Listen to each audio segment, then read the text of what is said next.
शहरातील होर्डिंग दुर्घटनेची गंभीर दखल घेत उपमुख्यमंत्री एकनाथ शिंदे यांनी ठाणे महापालिका प्रशासनाला सर्व अनधिकृत होर्डिंग तातडीने हटवण्याचे निर्देश दिले।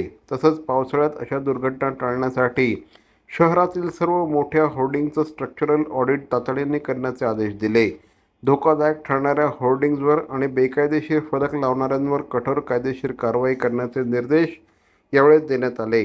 आदेशानंतर महापालिका प्रशासन ॲक्शन मोडमध्ये आलं असून शहरभर अनधिकृत होर्डिंगच्या विरोधात कारवाई सुरू करण्यात आली आहे। नागरिकांच्या सुरक्षतेला सर्वोच्च प्राधान्य दिलं जाईल असं महापालिकेच्या प्रशासनाच्या वतीने सांगण्यात आलं। मी ताबडतोब ठाण्यातल्या आयुक्तांना फोन केला। सगळे बिलकुल बॅनर काढून टाका, एकही बॅनर ठेवू नका आणि कुणालाही बेकायदेशीर बॅनर लावून देऊ नका।